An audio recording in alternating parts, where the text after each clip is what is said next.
What's up, YouTube? Got another video right here with another project.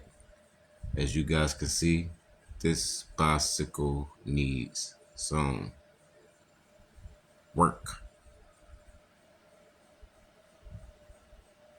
Got a lot to go, such as handlebars and the piece that, or the part that tightens the handlebar down. I do not know the name of it. My brother gave me the name of it earlier, but I cannot remember the name of that part to tighten the handlebars down. If you guys know the name of that part, I'm talking about these here. What are the name of these? What can somebody put in the comment? What are the name of these? It holds the handlebar down real tight. I don't know the name of that part that holds the handlebars down.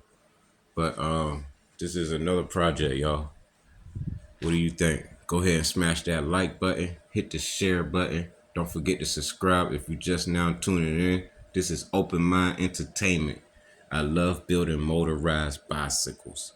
I love coming across old bike frames that, that can have the potential of having a two-stroke assist motor on it. You know what I mean? So with that being said, I'm going to start putting my dollars in here slowly for surely. And I will send you guys a up-to-date video on how far I became with this project. So this particular bike frame has not came very far from where I live. It came from my brother, and I took in hands to go ahead and take it and pretty much bring it back to life. And I don't know how long it's going to take for me to get it on the road the way I want to get it back on the road, but with a lot of other lively, important things going on, it's going to take me some time. But for sure, I would definitely give you guys an up-to-date video on how far I became. So such as, like I said, it's going to need some more or another handlebar, and it's going to need a seat. Once I get those two, then I feel like I've achieved something to go ahead and start pricing the right motor I want to put on here. So if you guys want to, you can put in the comments what kind of motor should I put on here. Should it be the Phantom 85? Should it be a regular 80cc? Should it be the Zeta 80? Or should it be a 50cc or a 60cc? You know what I mean? You guys can put your opinions down in the comment, but really I think I'm gonna just put another Zeta motor on this particular bike frame. It will be my second Zeta engine I have owned. And I want to talk to you guys about Lucille later, because Lucille is now going downhill. And what I mean by going downhill is she's on her way to breaking down and not coming back to life. So she's still running right now, but definitely losing a lot of compression. And I'm definitely trying to make it hold on till I get another replacement motor. But I definitely won't be throwing away the motor that she currently has right now, which is a standard regular 80cc with a what you call it, the high temperature head. I can't remember what you call it, but it's definitely the right head to have on your cylinder body when it comes to long distance traveling on your motorized bicycle. But this particular frame, like I said, I'm gonna put my dollars in it for sure and get it going. And once I get it going, man, I'm gonna definitely show you guys how it's looking, how it's running, and definitely how it rides. Excuse me. And once I get everything hooked up and smoothly going, I might put it up for sale. I love building these things and I love selling these things. Unlike Lucille, it's definitely not going anywhere. Lucille is staying with me. She's not for sale. But once she break down and start showing any signs of not able to ride again, then it's just going to have to be that time for me to put her down. Got over 6,000 miles on this bicycle right here, you guys. if you ain't hearing my last videos, I have very well over 5,000 miles in my last videos I was saying, but now it is now currently over 6,000 miles. That motor right there you guys are looking at. And you guys can see my tires are bald. I don't know if you can see that, but these tires are just now down to their last thread, so it's up to me to change them in time. But I've been doing what I can with the motor, trying to keep it alive, and haven't gotten to the tires yet. Let me show you guys the back tire. As you can see here, the back tire is all the way down to its last thread. So yeah, you got pieces of the belt showing. So it's down to a minimum where if I don't change it in time, then I'm just gonna be out somewhere a couple miles from home, and I'm not gonna like it. But it will be my fault, so can't blame no one but myself. So I'm gonna get to this very soon. I do have another tire for it. I buy tires every 3 to 4 months. Every 3 to 4 months is around 3 to 400 miles for real, but it really depends on how you ride as an individual on your motorized bicycle. Me, I DoorDash on a daily, like literally on the daily. And now that I'm working, my 10-hour shift at my new job I recently just got as an electrician, I'm getting more miles, and that's putting a lot of natural wear and tear on the motor and the bike itself. So when I say the bike, I mean the tires, the rims, and such as possibly the wells. Maybe they might be weakening, but they're not showing any signs of weakening. And I'm talking on Lucille, you guys. I had that bike for a long time, working on pretty much 2.5 years. I had her going on 3 years soon, but really 2 years, just about almost 2 years I had her. And it's just so young, still to be pretty much brand new, but very old since there's a lot of miles on her. And so there's no need for me to call it anywhere near new. It's very much used when it comes to that bicycle, aka Lucille, my motorized bicycle. So back to this bike frame. Has decent tires, as you guys can see. Look at those tires, looking real good and healthy. I'm gonna put them to the test once I put the right engine on here and seeing how much torque and horsepower can it stand up to with this particular tire. I say that because this is an old tire. It's not an old tire. So that's why I say that. If it's going to hold up to the torque, or is it going to hold up to the little horses when it comes to horsepower the two-stroke engine put out. I think it's around 3 to 6 horsepower they put out, or maybe a little bit more if you got the right modifications on them. But this tire is pretty much, it's usable, but it's very old where it could be dry rotted in some cases, in some areas on the tire itself. But I looked on eBay and I can pretty much purchase this whole tire and rim for under $200. I seen that. I might get lucky and find one for $80, but what I've been seeing, you can purchase these whole tires right here for under $200, around 125 and 130 and $140. You can buy these tires and rims.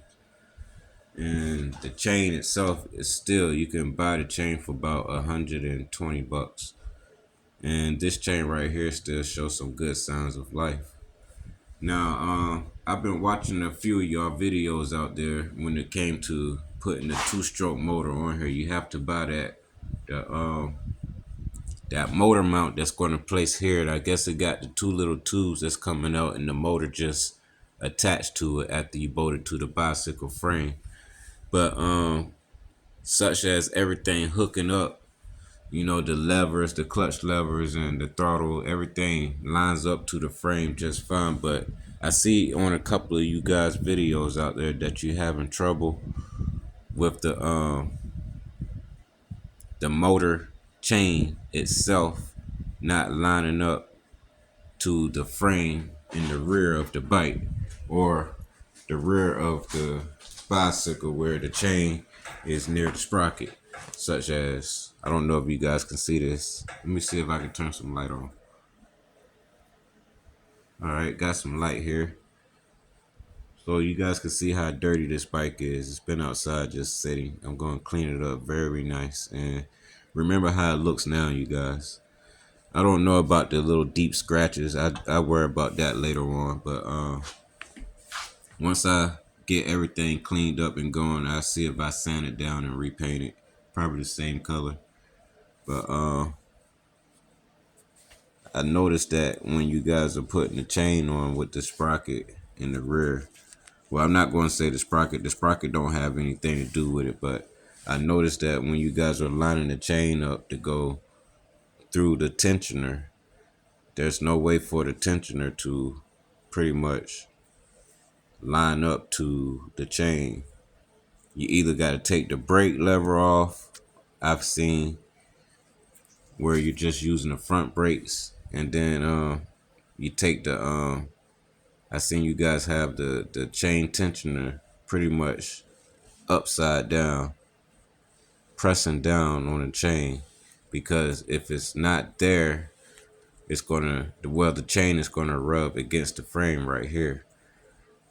That's like pretty much the only way the chain will be able to function when the motor is in operation or the chain is in rotation, is to have the chain tensioner upside down to press the chain away from the frame.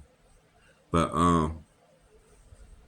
if you guys have another suggestion or opinion for that, let me know what you guys have out there other than just having the chain tensioner upside down, so the chain won't hit the frame right here on this particular bike frame, or other Stingray frames out there if you guys have them.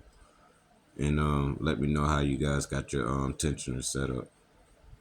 I would like to know. But do any of you guys out there own a Stingray bicycle out there that has an arch tensioner?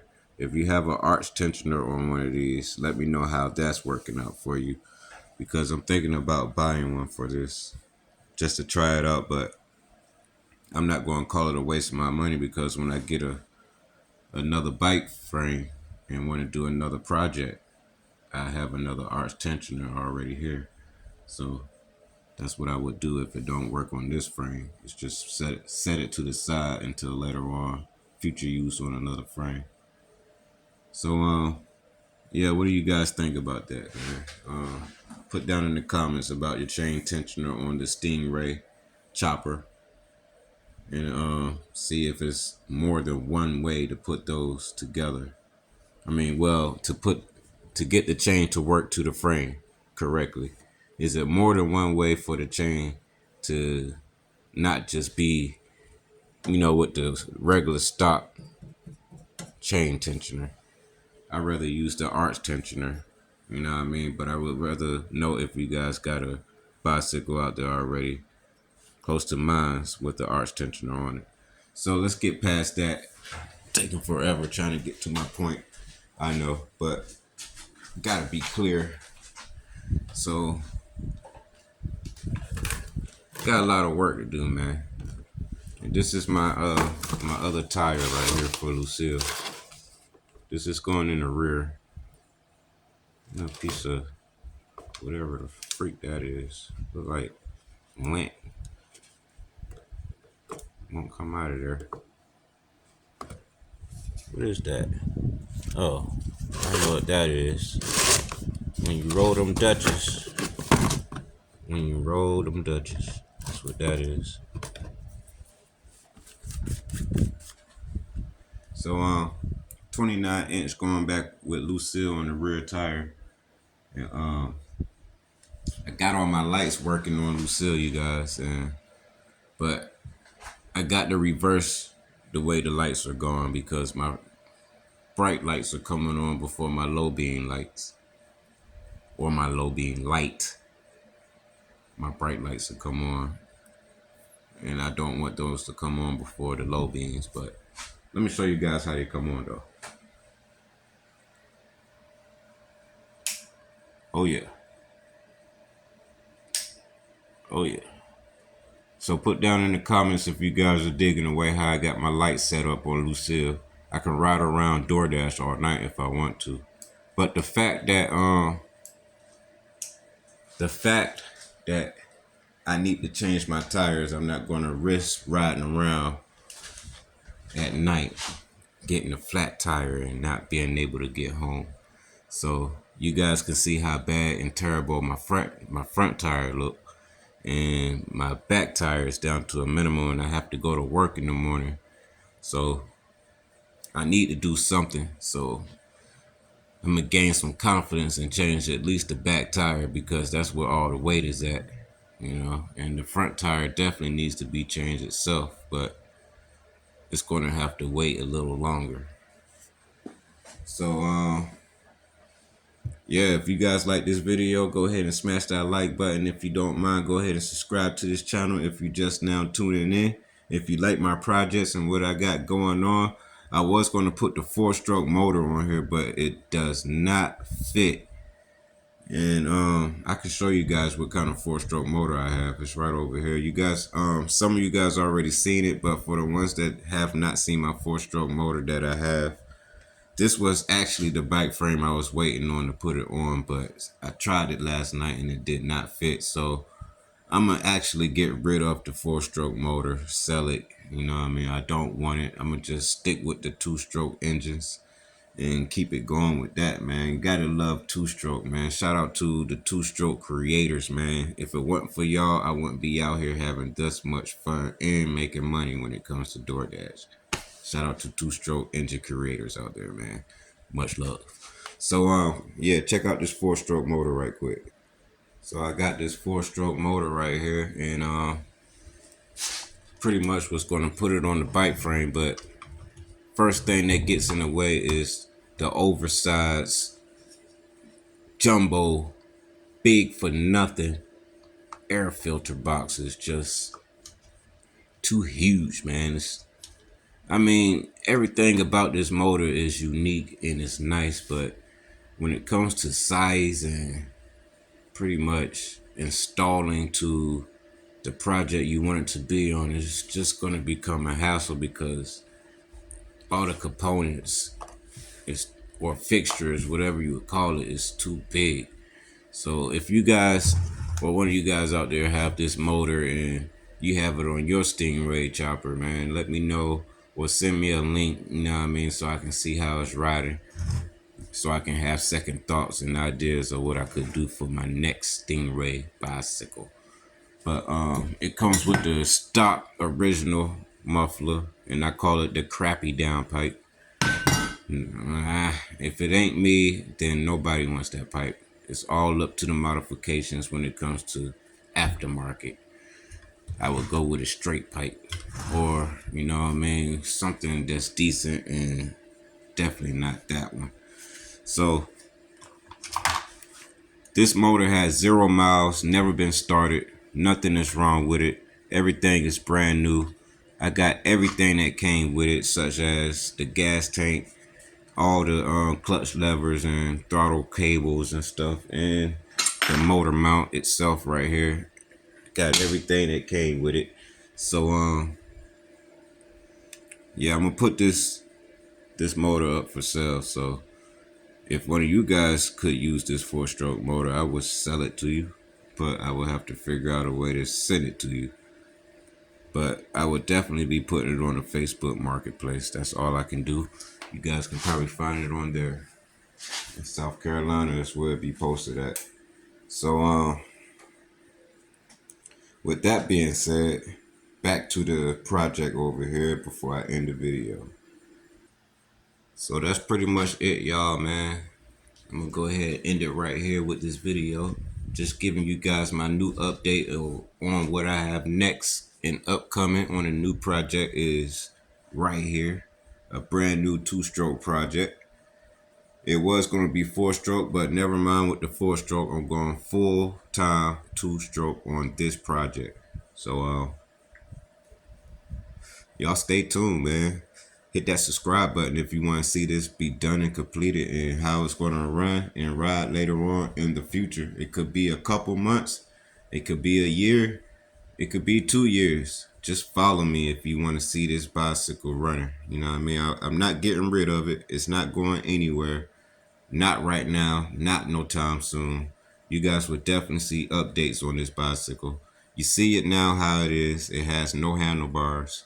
It has no seat. The pedals are there. The chain is there. The tires are there. The rims are there. The fenders are there. I might change the fenders to a different color type of fender. But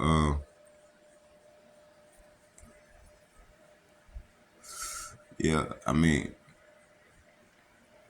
when I get done with everything and figuring out the final what I'm going to do to it,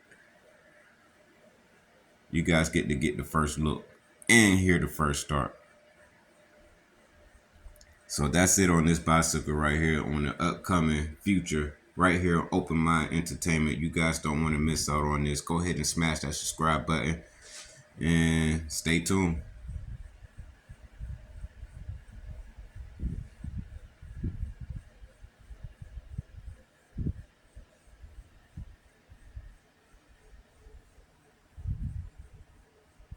See you guys in the next video.